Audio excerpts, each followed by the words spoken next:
This is Season 3 of The Score, the Team Roping Journal's regular podcast, where the team roping world talks.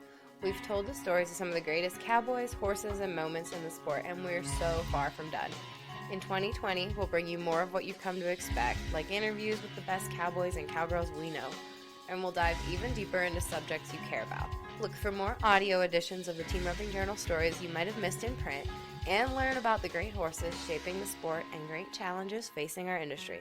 All this and more in 2020. I'm Chelsea Schaefer. My guest on The Score today is one of the American Quarter Horse Association's winningest ropers in horse show competition, as well as an NFR-qualifying tie-down roper and World Series of Team Roping finale place winner, C.R. Bradley. Bradley is originally from Hilliard, Ohio, but he got to the Lonestar state of Texas as fast as he could to pursue his roping career. He took with him a little roan mare that his family raised that would eventually make a pretty big splash across the roping world in Twister Enola Gay, otherwise known as Roanie. She carried him from his first AQHA Youth World Championship to the college finals to his first NFR, and then she eventually carried Tuf Cooper to 2 gold buckles. Bradley also won the AQHA Super Horse in 2014 as the only owner, breeder, trainer to ever win it on Roanie's colt, Twister's Enola Rey. The NFR calf roper is spending just as much time heading and heeling these days as he is roping calves, and you can find him at the World Series ropings behind Jackie Crawford, as well as spin and steers at the rodeos. Here's C.R. Bradley.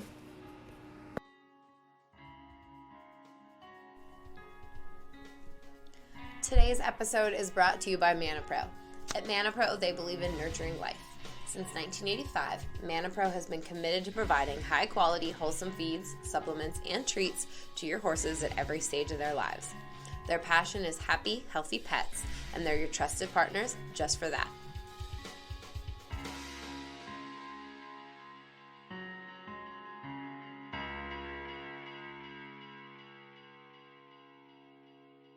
So thank you so much for being on the podcast this morning. This is C.R. Bradley, and he's on The Score. C.R., where are you today? I'm at home. I've been training horses this morning. Gotcha. And what are your hours like training horses? Have you been up riding for 4 hours at this point, or what's your... So starting last week, it got really hot, so been getting up about 5:30 in the morning, and I've been roping calves this morning. Gotcha. How many training horses do you have in right now?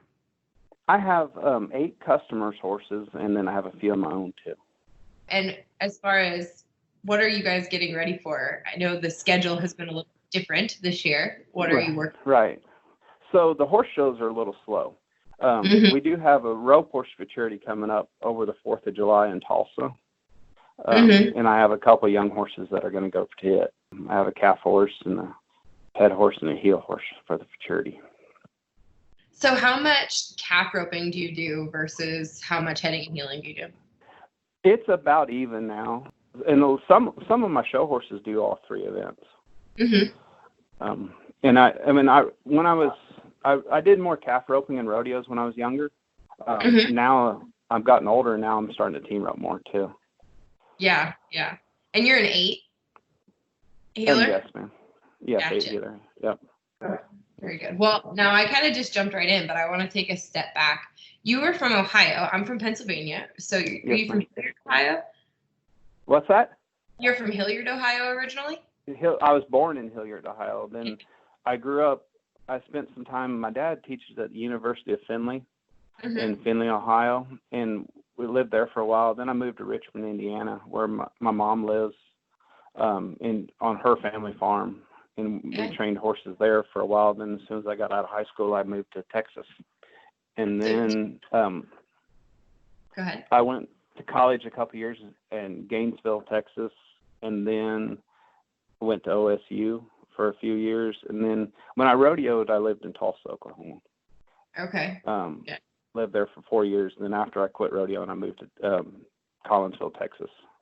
To train now, horses. when you were in Ohio, I know you probably went to the Congress a lot. And did you show horses at the Congress? Yeah, I have. And actually, I think I've showed every year since I was 9 years old. I still go back to it. Yeah, I was looking at your website. I realized you did. I love the Congress. It's like home to me. It is. So, and did you high school rodeo in Ohio too? I did, in Indiana. Yeah. I did. Yeah. What? And for 4 years. What made you make the jump to Texas? I mean, was it a no-brainer? Was that always part of your plan? Definitely definitely the roping's so much bigger out here. So as soon as I could get out of high school, I moved as fast as I could. Who helped you get when you got started in Texas? I worked for Robbie Schroeder for a few years when I was in Gainesville. Gotcha. And then I skipped around a lot of different horse trainers through college and worked with a lot of different horse trainers. Was that intentional? Were you trying to learn as much as you could at that point? Yeah, and I think I knew more horse trainers than I did the rodeo people at the time. So it was a place to go rope and to learn. So and your parents your dad is a reiner, right? How did that reining background affect what parts of it have you taken it with you? It really helped learning how to get the horses broke. And I think that's a big part of the rope. Having good rope horses, first they need to be broke and before you rope on them, and makes it a lot easier to rope on them. I hear, when I'm talking to guys that train rope horses and NFR kind of ropers and NFR kind of headers and heelers, sometimes they say that they don't really like the reining influence as much as, say, the cutting or the cow horse. Actually, I don't like the reiners anymore either. Really? Because their heads are too low. Well, 20 years ago when I was working with my dad, the reiners were different. Their heads were up more and they were more broke. And now that their heads are down and they're kind of on the front ends, and they just, I don't know. I don't get along with the reiners much anymore either. I like working with the reining cow horses, and probably the most. Yeah. Yeah. Tell me about your program now, and do you send your 2-year-olds off to cow horse people? What's your program look like? Yeah, I don't like riding them when they're early too. I like to have them broke for 90, 120 days first before I ride them, because I don't like getting bucked off anymore. But I do like the cow horse. But I do like the cow horse style. I mean, I like them really broke, but I like them where their shoulders are up. I want their head up, but to bring their nose back and to go into the bridle where they keep their shoulders up and they drive their hind end up underneath them. So, and the cow horse people do that really well. So that's how I like to get mine broke first, is get them going into the bit and picked up and balanced where they're working off their hind end. Gotcha. And then what do you do with them? Do you take them straight to the sled? How do they progress from when I ride them for a while. I ride them for at least a year before I probably start roping on them. Usually when they're sometime in their 3, I go to the Hilliard and rope the Hilliard for a month or so. Then I start them on real slow cows. And I like even my calf horses, I like to heel on them first just because it's slower and easier. So I like to heel on most of them first, and then when they understand going out of the box and I can come out of the box easy, then I'll start packing calves around the arena and roping them. Gotcha. What kind of cattle do you keep around? Do you keep natives around? Tell me about your cattle. Yeah, so I have Corrientes, team rope, and I have a couple that are about 5 or 6 years old that are really slow and really good. They're my favorite ones to rope on the young horses. And then I keep some fresh ones, and then I keep calves. I try to keep some jerseys around. They're slow. They kind of it's hard in the summer because they don't survive very well. Yeah. And then I keep some beef calves, and I like team roping the dairy calves when they get a little bit too big to calf rope. I really like team roping the Jersey calves. Yeah. I think it's great for the head horses and heel horses because they're a little bit lighter. And they kind of you can rope around the neck and they push down the arena a little bit. And you can dally on them, and it's not too hard on the horses. And I think they're great to rope. Now, how many people does it take to keep your operation going? How many hands do you have around there? What's your crew look like? Sometimes I have help. And if I have help, usually it's a team roper that I can team rope with, that helps saddle and lope horses, and also I can team rope with. Right now, I'm just down to a stall cleaner, and my wife usually helps, but she hurt her back a couple of months ago, and she hasn't been much help this summer. But right now, it's just me, and I've been trying to ride about 8 a day. Oh wow! So. Gosh. And now, do you get to sneak off to World Series quite often, or what's your? Well, I do. I've roped with Jackie Crawford quite a bit at the World Series. and lately, well, Mesquite Rodeo's just starting up, and I'm heading for Steve Ross at the rodeos that are close by. Mm-hmm. So Gotcha. I like heading at the rodeos. You do? I didn't realize. I guess just because I've always seen your name in the healing results that I thought. Yeah. But basically, we go to Mesquite, and my summer is basically Mesquite, Northside, and a few amateurs that are close by. Do you have any rodeo goals left, or any goals in general left? I would like to become a better header. I still got a lot of work to do. I kind of slowed down calf roping a couple years ago. I've always had really good calf horses around, but I'm getting older now, and it's a lot of work to flank and tie calves. So I've been working on my team roping. Gotcha. And I would like to get a lot better, but I still got a lot of work to do. Gotcha.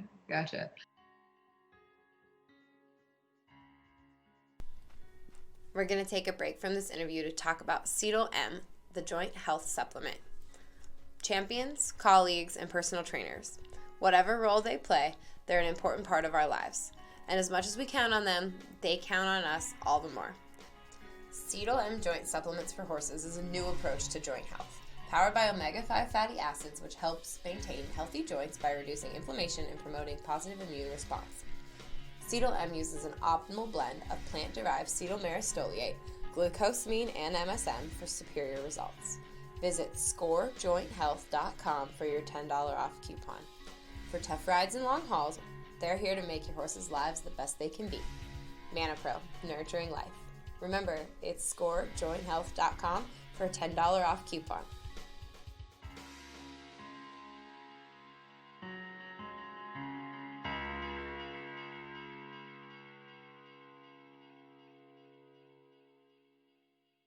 What has been the greatest horse you've ever had?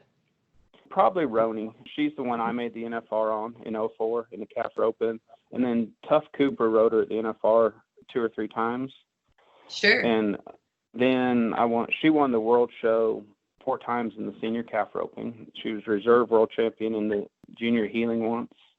And she produced the AQHA Super Horse too.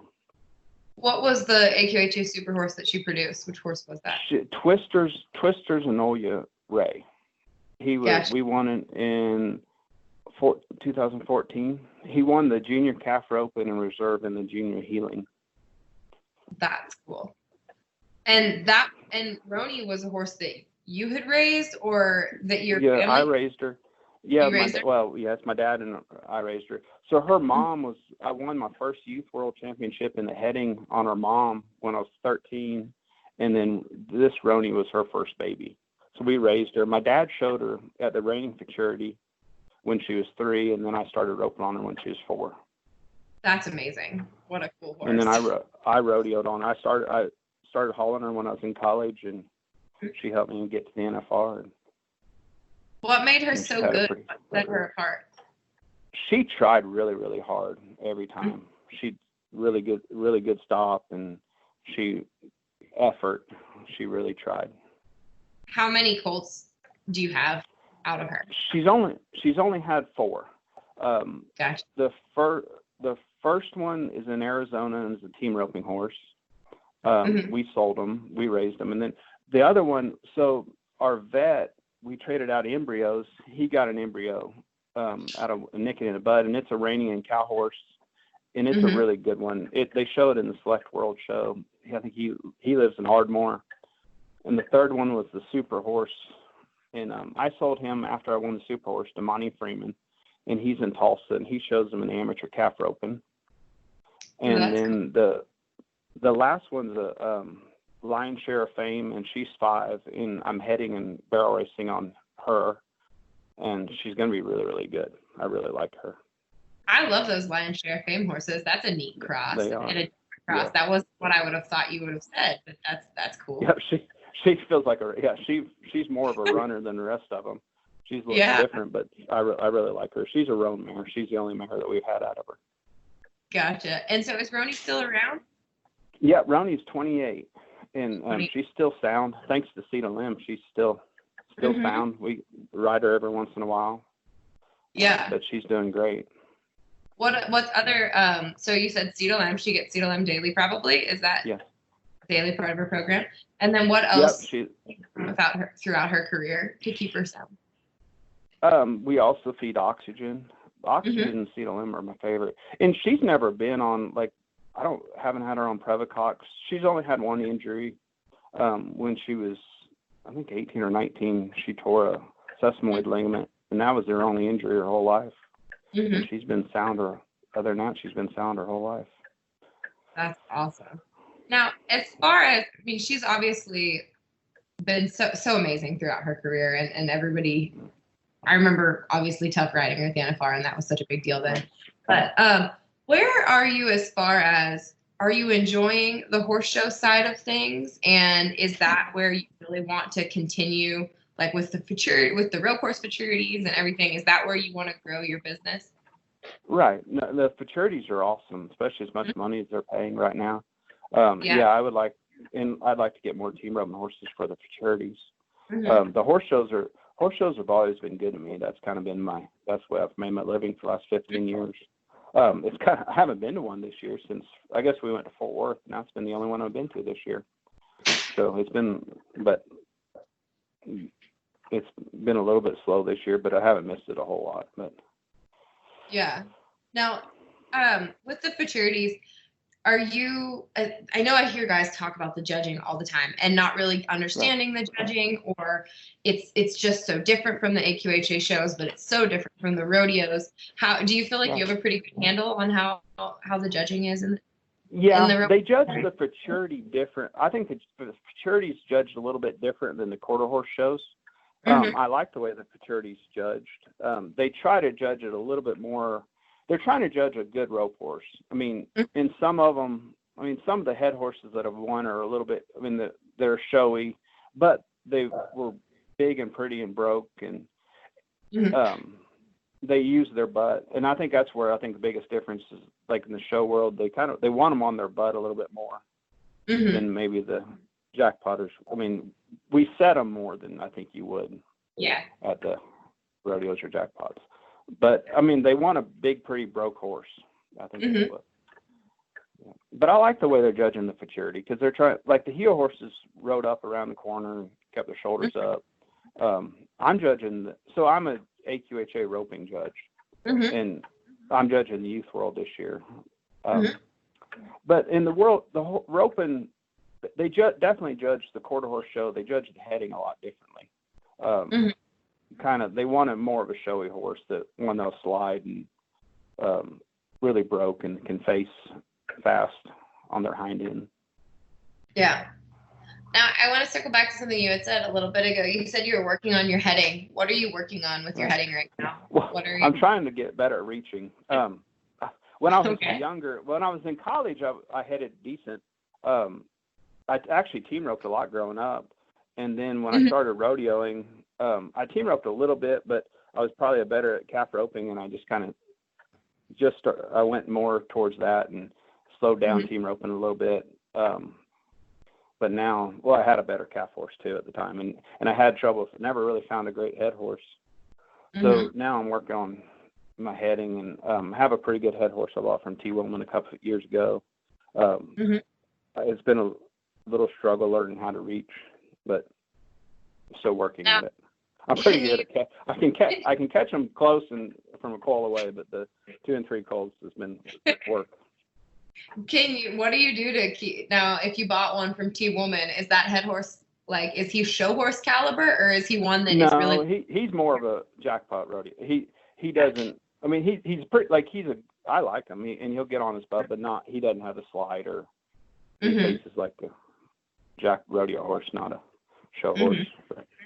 What are you doing to practice your reaching? Are you just doing it? A lot on the dummy, and then I practice some on. I probably only reach. I'll run 7 or 8 steers a day where I try to reach at. I need a practice horse that I can just practice reaching on, but I'm so busy riding horses that I get paid for. It's hard to ride one just for me all the time.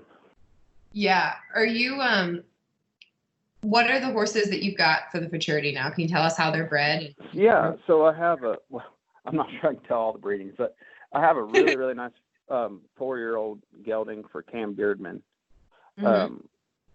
And I really, really like him. And he's going to calf rope. Well, and this year I'm showing him the calf rope and maturity at the 4th of July. He's a reining bred. I think he's I hate to say it wrong. I think he's a Wisdom Tinseltown. But I really, really like him. Big stopper, really quiet. Then I have a Starlight's Gypsy, 4-year-old mare that's a heel horse and going to be a calf horse too. Is it one that came through Larry D and them, or no? Well, I like the breeding through them because I've roped a lot with Larry D, and I showed Hope's black mare Ink. A couple of years. She's awesome, and so I really like the breeding. So actually, I found her last year. I saw the breeding, and I knew the people that raised her, and I knew her mom too. And I liked that breeding so much that we bought her, and then I sold her to a customer. But she's got a really good attitude and loves roping. And then I have Roanie's baby too. That's a 5-year-old, and I haven't showed her yet, but she's getting there. With the different running bred breeding that she's got, what do you have to do different with her than you do with she wants to go, like she has a lot of run, and so I have to keep her quiet. When she's pretty, like she's really good in a box. And I read one of Trevor's articles last year about working on the scoring before you ever introduce them to cattle, and that really has helped a lot of them. So I started working on her in the box and got her where she'd stand in my hand, like where I could really hold her in the corner, and then she'd go off my hand before I ever introduced her to cattle. And that really helped her because she's been great in the box the whole time. And for about a year, I'd get off of her in the box and let her relax in the box before I ever roped on her, and that really helped her. Wow. I love that. When Trevor and I sat down to like come up with his column, that was something that was the goal of ours, was to do something that would really be useful for people, and to hear somebody like you use it, that's amazing. Well, I liked it. Yeah. I love that. Thank you. That you made my day. You have no idea. Very cool. Now, and when you need help with your roping, who do you go to if you're working on something? Shay Carroll helped me quite a bit with my healing. I rode a horse for him. I showed him the horse he's rodeoing on right now. I showed him and got him qualified for him a couple of years, and then he showed him at the World Show. And he helped me with my healing a lot. My heading, I've been watching a lot of videos. Evan Arnold's been coming to rope with me this spring, and that's been awesome. But very good. Heading, I've changed my swing about 3 or 4 times. I was trying to turn it over more to reach, and then I don't know. Then it almost got too complicated for the rodeo, and I needed to make it simpler, so I changed it again. So hopefully it's going to work. Now, what did you change? Just you simple. So I was really turning it over before the right horn, and really trying to get a wide swing, and it worked great. Like I could really catch with it, but I was having to think about too many things. Like I was having to think about turning it over to the right, but then I was throwing. Then this falling through the left, and it was, at the rodeos when I was reaching, it was like too complicated. And I'm trying to make it more simple, where I'm looking at the base of the left horn and swinging towards it. But is where I was turning it over at, and then I have to have it flatter so it doesn't go off to the left.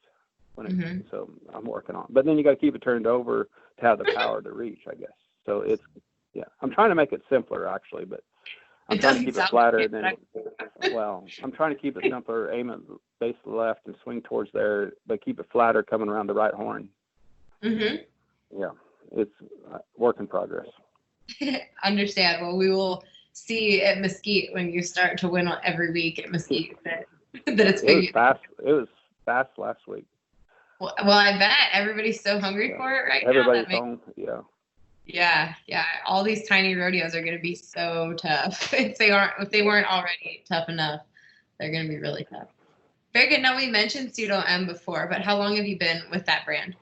I've been with them for 10 or 12, maybe 15. I mean, a long time. I don't really remember when I started because I've been with them forever. And I love their formula.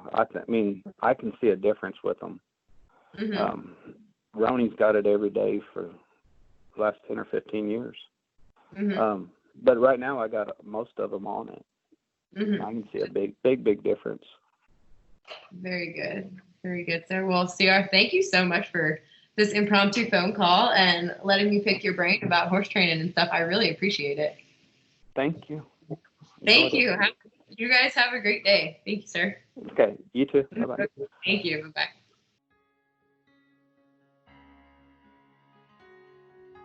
Thanks again to our sponsors at ManaPro. ManaPro is a recognized leader in the care and nurturing of pets with roots back to 1842 and long-established brands in companion pet, equine, backyard chicken, and small animal categories.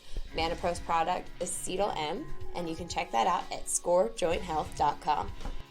Thank you, CR, so much for your time. Thank you, everybody, for listening to The Score today. We've got more good stuff coming as the rodeos kick up and we're out and about a little more and see folks. But if not, I will see you at the BFI, and I can't wait to tell you all about it.